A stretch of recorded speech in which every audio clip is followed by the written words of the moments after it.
We begin tonight with breaking news. An evening storm created a night full of cleanup in parts of the viewing area. Among the worst hit areas, Denison, Iowa, where the storm toppled trees, power lines, and left a highway partially underwater. That's where KMTV Action 3 News reporter Kelly Bartnick joins us live with the latest from Denison. Kelly.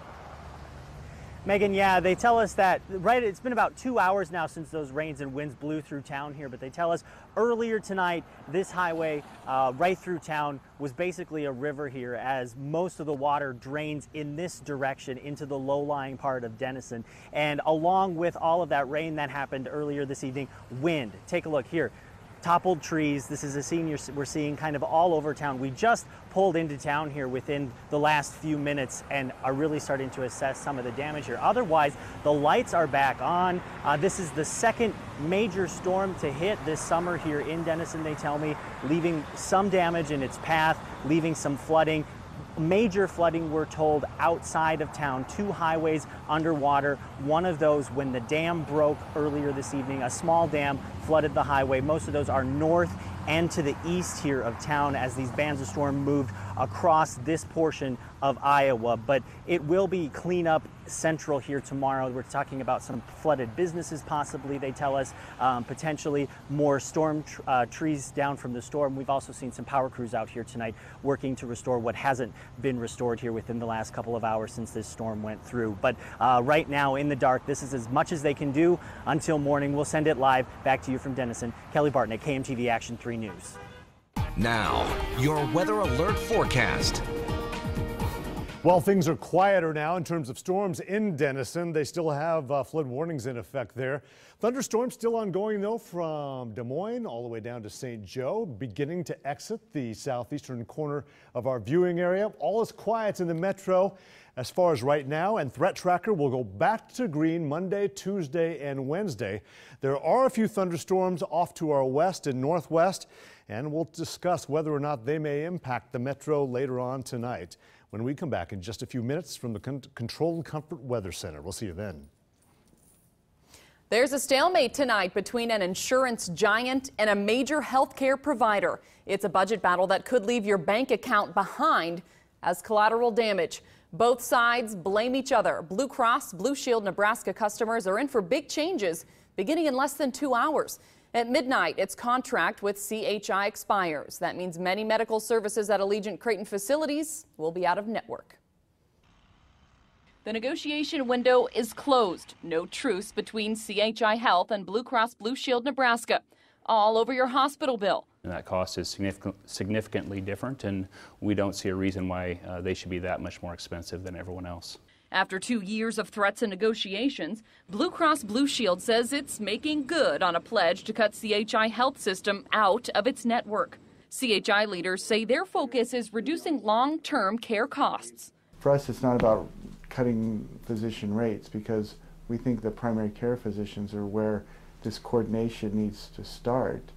It's about reducing the total costs of care. Blue Cross says it pays CHI Health more for that care than it does other metro hospitals, 20 to 30% more for hospital services and 10% more in physician rates. That's $60 million a year in higher costs. CHI says it made last-minute rate concessions, but now at midnight, Blue Cross patients must pay out-of-network doctor's fees or find someone else. I really trust who I'm with, and I want to stay there. I feel very sort of betrayed right now that this is happening. Susanna Odom has just 5 weeks left in her pregnancy, her third, a boy, due in October. I just feel like I'm caught in the middle of a dispute that it's all about money, and it needs to be, the bottom line needs to be about the quality of patient care.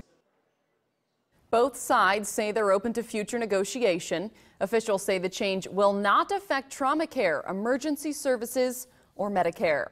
New at 10 tonight, police say a former bank employee now faces charges accused of trying to break back in.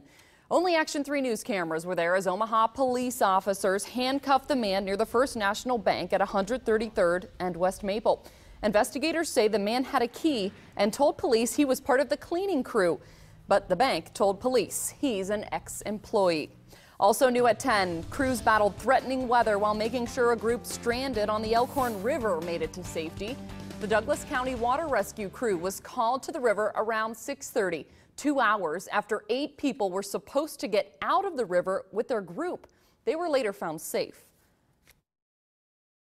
Right now, I think people need to use some common sense. All the river accesses are locked and closed, but that does not keep people from jumping fences or putting people in the river through private property. Cook said the group got out of the river and walked 1.5 miles to an access road. No injuries were reported there. Chaotic moments this afternoon for first responders and police along the Little Papio Creek. A call for a rescue board and a rope for a hit-and-run suspect trapped with no escape route. A rope rescue out of the Little Papio Creek. A man on the run caught on the embankment. And all of a sudden, the fire engines were going by. Ron Olson saw it happen near 78th and Cass when he walked out of 24-hour fitness. People were following him with cell phones, and he jumped in and tried to swim away, and the police got here in time and stopped him. Police said it started when the driver of this maroon car crashed into a house at 85th and Nicholas. The wreck shook up Ruth Gablehouse, who was inside washing dishes.